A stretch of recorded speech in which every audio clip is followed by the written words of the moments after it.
আজকে আমরা শপথ করেছি যে বাজারে গিয়ে শুটকি মাছ না কিনে বাড়ি ফিরবো না। আসসালামু আলাইকুম everyone, welcome to my mini vlog. বাজারে গিয়ে অনেক খোঁজাখুঁজি করে শুটকির দোকান তো আমরা খুঁজে পেয়েছিলাম, বাট দোকানটা ছিল বন্ধ।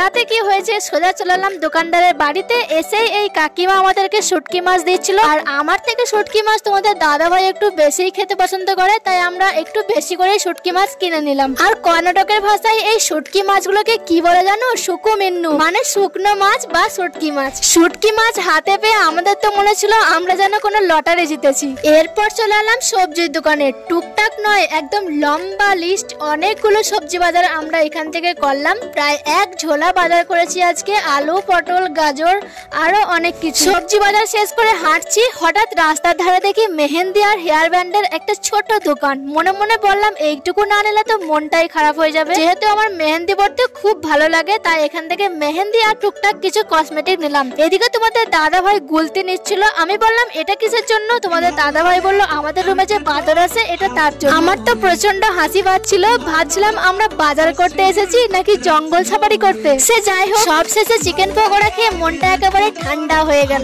আজকের বাজার ছিল অ্যাডভেঞ্চার, হালকা পাগলামি আর একটু শুটকি মুখরতা। বাজার করতে গিয়ে যদি তোমরা কোনোদিন গুলতি কিনো তাহলে অবশ্যই একটা ব্লগ বানিও। তো এই ছিল আজকের এই ছোট্ট মিনি ব্লগ। কেমন লাগলো জানিও। আবার দেখা হচ্ছে নেক্সট মিনি ব্লগে। Tata, bye bye.